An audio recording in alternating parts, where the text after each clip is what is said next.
Hello and welcome to another episode of Swiderball. Thank you for watching for what is another departure from my normal videos. I don't think the YouTube algorithm will know what to do with me, but in saying that, I have decided it is review time again, where I review some of the tech that I use on match day.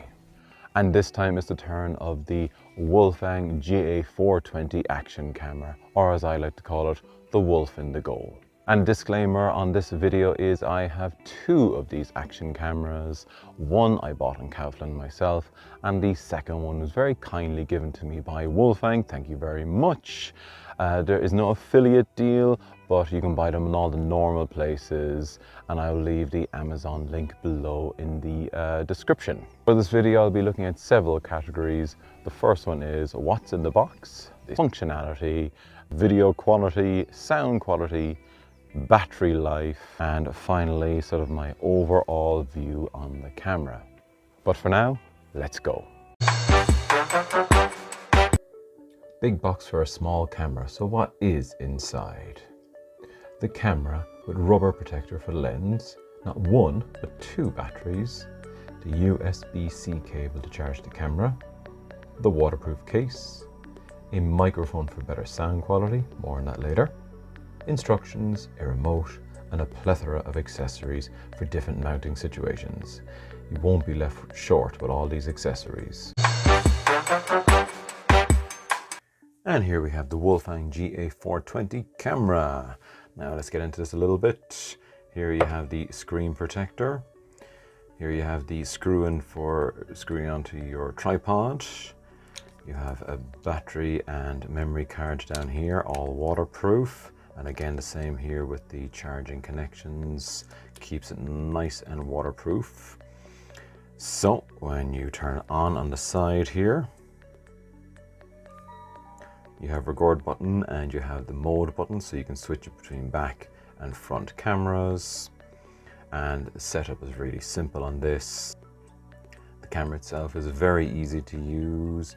It is a touch screen, so you go into your settings, and as you can see, you have your video resolution, voice recording, wind reduction, all the other things you would need. I always have the stamp on it, but obviously you can take the date stamp off if you want to. And then you have different things like the sounds of the camera, the different angles, driving mode, microphone, so if it's the internal or external. You can turn it upside down if you want to, depending on where you're hanging it. And you can change time, date, language, format your card, all these kind of things. Here you can do loop record, time lapse, slow motion, fast motion, and you can connect it through Wi-Fi to connect pictures, but to be honest, you're better off to pop out the memory card and do it that way. It is a quicker way of doing it. So as you can see, I'm using my wireless microphone and my normal camera for recording this part. But what if I was to switch both camera and sound quality? How would that go? This is an example of the external mic, but when I'm just talking to it at about the same distance as I use the wireless mic with.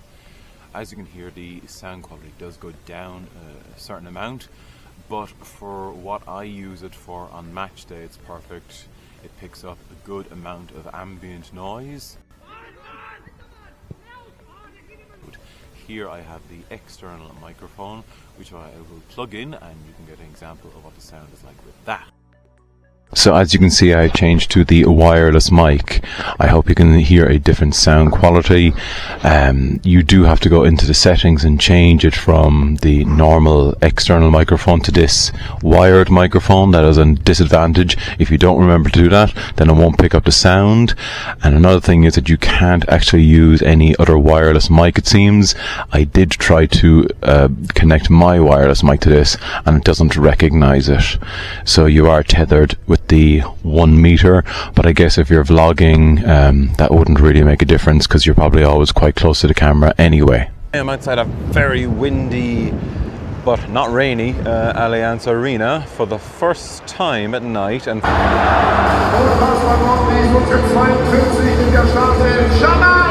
for what I use it on match day, it picks up enough ambient noise and it gives enough flavor of the atmosphere.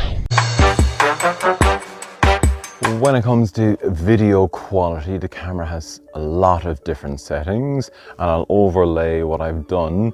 I have used the lowest, middle and the highest setting to create a split screen of all three.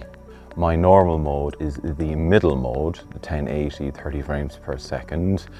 I feel this is good enough quality for what I'm doing. I don't use 4K in my videos as I have issues with my editing program and 4K.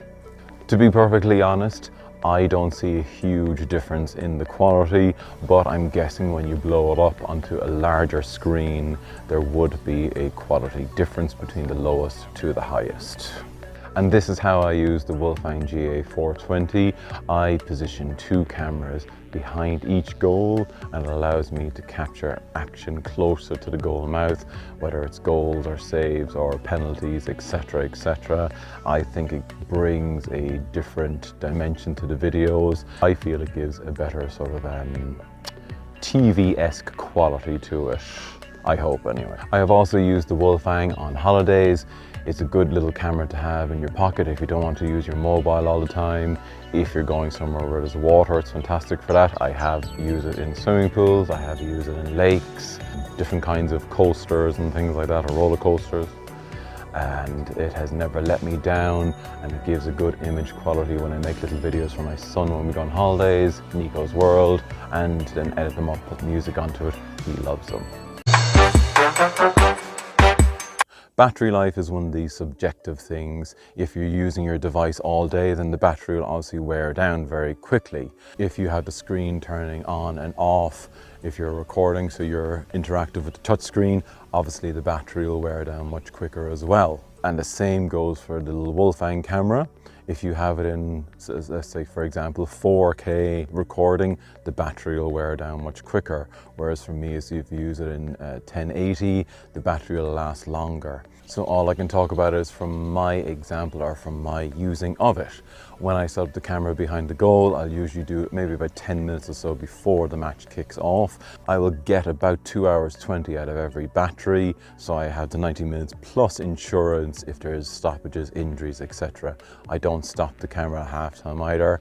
If I'm doing a cup game, for example, I will swap the batteries at halftime. If there's a penalty shootout, then I'm covered for that as well. But obviously, if you're using it for vlogging and interactive with the screen and turning it on and off, the battery will wear down much quicker. But of course, you have to remember, you have two batteries with this camera when you buy it initially, so you'll be covered for most days of doing any vlogging or recording. So my overall impression of the camera and why I got it, well, I suppose the first reason was price.